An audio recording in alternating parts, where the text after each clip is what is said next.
Serwus moi drodzy, dzisiaj troszeczkę inny charakter trasy, bo dzisiaj robię dosyć płaską trasę jak na te rejony. Mam tylko 700 przewyższenia na 60 kilku kilometrach. No i pierwszy przystanek w miejscowości Buje, dosyć znanej, bo jest to pierwsza taka charakterystyczna miejscowość zaraz za granicą słoweńską. No, trudno nie wykorzystać tak ładnego widoku na nagranie wstępu.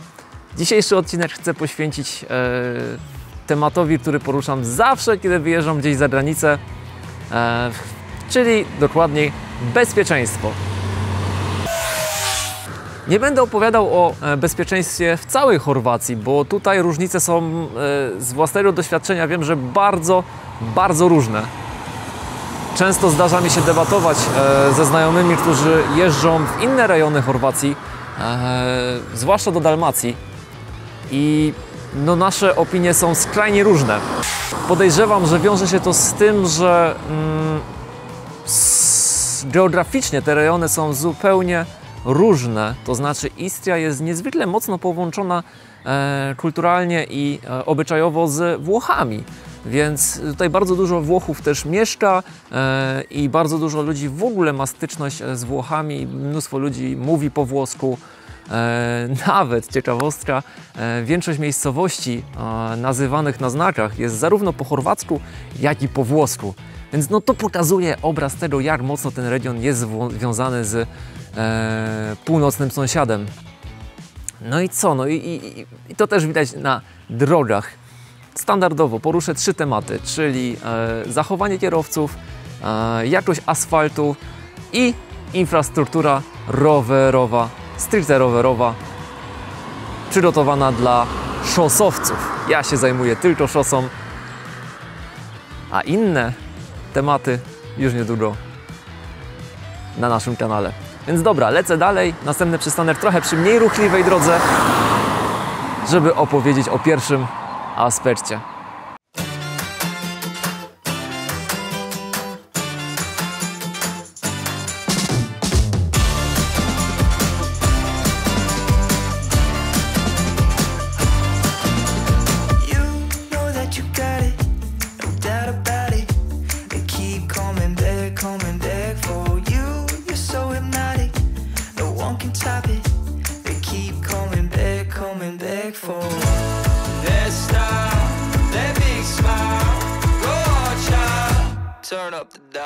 Jestem w przepięknym miejscu, w zasadzie niedaleko już Novigrad, w starym klasztorze franciszkanów, opuszczonym już, który no niestety zaczyna popadać w całkowitą ruinę.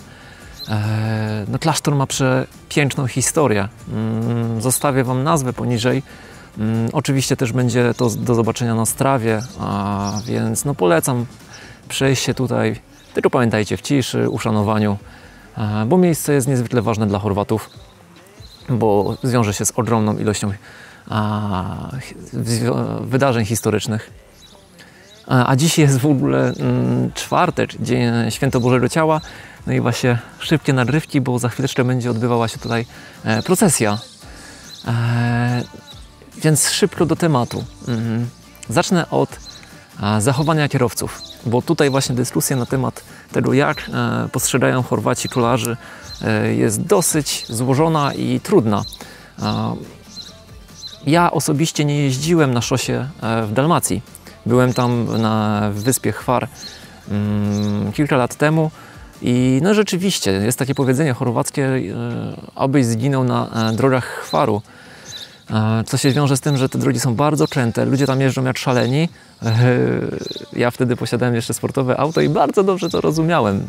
Przepiękne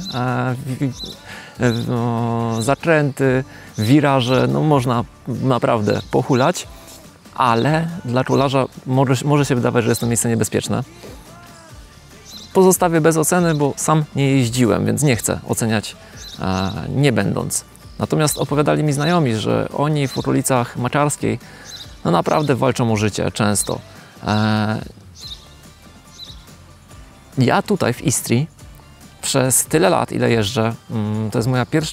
wizyta, 6. wizyta z rowerem w tym rejonie, Ani razu nie miałem sytuacji, którą bym pamiętał, ani razu nie miałem sytuacji, w której miałbym serce w gardle. Co w tym roku w Polsce zdarzyło mi się już na pierwszej jeździe 2 razy i to jest właśnie ta różnica. Myślę, że to się wiąże właśnie z tym, co mówiłem wcześniej, że tutaj naprawdę ludzie, nawet więcej, kiedy mijają królarza, bardzo często go pozdrawiają trąbnięciem. Przedwczoraj, kiedy miałem tę dłuższą trasę po górach, no to nie była odosobniona sytuacja. Tak naprawdę tych trąbień było 10. Ludzie machają, pozdrawiają, zwłaszcza kiedy jedzie się na podjeździe. Kibicują. Jest to świetne uczucie, które tak naprawdę motywuje do tego, żeby tu przyjeżdżać na rowerze. Bardzo często widzi się samochody z rejestracją włoską, co myślę, że też nie jest bez znaczenia, bo no wiecie, Włosi żyją kolarstwem, oni kolarstwo mają we krwi i tutaj w tym rejonie Chorwacji, w Istrii, myślę, że jest podobnie. Bardzo ważne dla mnie jest oczywiście to, jak wyprzedzają Chorwaci na drogach,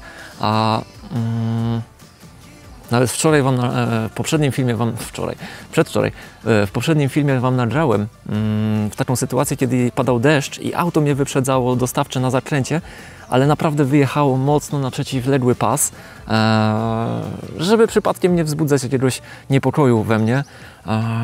I dzisiaj rano na tych wąskich drogach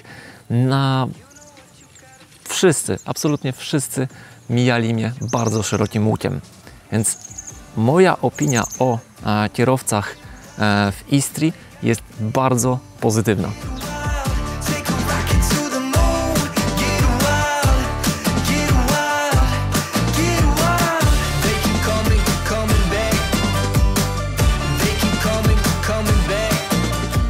Drugim aspektem jest jakość asfaltów.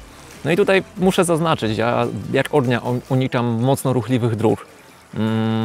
Te główne drogi staram się zawsze pomijać w planowaniu swoich tras na Strawie i na Kumocie, bo po prostu zawsze to są sytuacje, są to drogi, na których sytuacje podbramkowe mogą się zdarzyć, jest po prostu większy ruch, więcej się dzieje, dlatego ja zawsze staram się jechać małymi wioskami, miejscowościami, w których można poczuć taką, wiecie, prawdziwą Chorwację. To znaczy prawdziwą, swojską, lokalną, gdzie chodzą stare babcie z kwiatami na cmentarz. No, tego, czego nie zobaczy się w dużych turystycznych miejscowościach. No i asfalt nie jest w świetnym stanie, to bez dwóch zdań. Jest często popękany, natomiast nie ma jakichś ogromnych dziur. Nie ma takich sytuacji, że jedziemy i nagle mamy w asfalcie wyrwę metr na metr, albo mamy jakieś przycinki, które są niezałatane. Asfalt jest delikatnie popękany. Przeważnie podejrzewam, że związane jest to z tym, że woda gdzieś płynie i zaczyna żłobić jakieś otwory. Widziałem to zwłaszcza właśnie przedwczoraj, kiedy złapał mnie deszcz i widać było, jak te rzeki na tych pagórkowatych terenach no po prostu przepływają wzdłuż drogi i nie da się zachować w takich mniejszych miejscowościach asfaltu zawsze w perfekcyjnym stanie. Ale czy jest on zły? Nie. Dzisiejsza moja trasa przelotowa, prędkość to było 35-40 na godzinę, więc dosyć szybko i nie było ani razu takiej sytuacji, żebym się czuł w zakręcie jakoś niebezpiecznie, żebym widział jakąś sytuację, że no, muszę mocno dohamowywać albo że mnie wyrzuca z zakrętu. Co innego w górach. Przedwczoraj na takich mniejszych drogach pomiędzy miejscowościami trzeba niezwykle mocno uważać, bo na wyższych wysokościach, tak powyżej 250-300 metrach, zaczyna się droga robić niezwykle brudna. Jak tylko pojawiło się trochę wilgoci rano, no to od razu koła latały jak szalone. Trzeba naprawdę mocno uważać z zaciskaniem klamek. No i trochę doświadczenia w MTB zdecydowanie się przyda na dohamowaniach. Na filmie, nie wiem czy zwróciliście poprzednią uwagę, jest fragment na zjeździe, kiedy mnie wyrzuciło. Co więcej, tam nie ma już następnego fragmentu, kilkanaście metrów, kilkadziesiąt metrów dalej. Rzuciło mi znowu tyłem, od razu pojawiła się żółta lampka w głowie, zwolnij, nie ma sensu, lepiej uważać i dojechać bezpiecznie niż po prostu przeszarżować i polecieć w dół. Myślę, że w stosunku na przykład do ostatniej Słowenii, w której byliśmy, no muszę przyznać, że drogi są w trochę gorszym stanie. Zwłaszcza te mniejsze, lokalne, pomiędzy miejscowościami. Te główne są naprawdę zachowane w dobrym stanie, więc jeżeli wolisz śmigać ruchliwymi drogami i zależy Ci na fragmentach strawy, na której jest tysiące ludzi, no to tam będziesz miała świetny warunek do tego, żeby jeździć na szosie.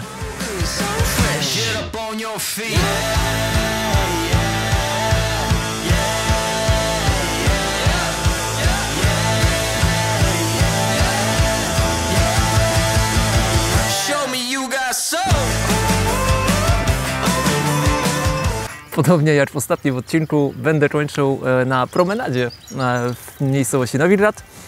A dlaczego tutaj? No bo właśnie jestem przy ścieżce rowerowej, a właśnie o infrastrukturze jako ostatniej chcę Wam opowiedzieć. W zasadzie brak jakichkolwiek ścieżek rowerowych przy drogach poza miejscowościami turystycznymi, poza tak naprawdę miejscowościami nadbrzeżnymi. Nawet w takich miejscowościach jak Buje czy Motowun tych ścieżek rowerowych po prostu nie ma, bo nie ma sensu i tak tam wszyscy jeżdżą dosyć spokojnie. Natomiast w tych miejscowościach nadbrzeżnych tutaj ścieżek jest naprawdę sporo. Zarówno przy drogach, przy głównych drogach, jak i wzdłuż nabrzeża infrastruktura jest naprawdę dobrej jakości. No i pamiętajcie, korzystajcie z niej, to znaczy jeżeli jest droga wzdłuż wybrzeża, a obok niej jest ścieżka rowerowa, wskoczcie na tą ścieżkę, nie walcie komów i tak dalej, bo to nic nie da, a ruch tutaj uliczny jest naprawdę w pobliżu tych miejscowości turystycznych wzmożony, ogromny, dużo autobusów. Kolejna rzecz, sporo jeździ kamperów i jest ciężko wyprzedzić rowerzystów w kolumnie, no bo po prostu się nie mieszczą przy wyprzedzaniu. A to zawsze powoduje jakieś sytuacje nerwowe, sytuacje, kiedy są wymuszenia pierwszeństwa, kiedy jesteśmy spychani. Więc jeżeli masz okazję wskoczyć na ścieżkę rowerową, wskocz, miej spokój w głowie, kierowcy niech będą szczęśliwi. Masz szansę puścić kierowców, puść ich.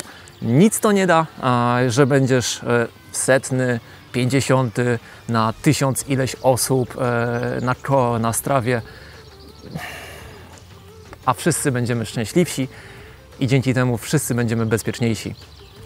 Więc podsumowując, Istria moim zdaniem jest bardzo przyjazna dla kolarzy szosowych.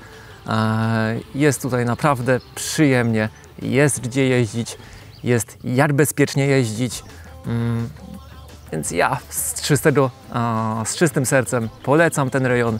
Jeżeli tylko macie okazję, skakujcie i przekonajcie się sami. Jeżeli macie inne odczucia, jeżeli macie inne doświadczenia, walcie w komentarzach, absolutnie przyjmę wszystko na klatę. Wiecie, ile osób, tyle opinii. Więcej, jeżeli macie ochotę podzielić się opiniami na temat innych rejonów Chorwacji, też piszcie. Jestem bardzo ciekawy, jakie jest Wasze zdanie na temat centralnej Chorwacji albo właśnie południa, jak tam się jeździ. Bo, no nie ukrywam, mam cel, żeby jechać zupełnie na południe, na Półwysep Liesiać. Bardzo bym chciał zwiedzić tamto miejsce, więc dajcie znać.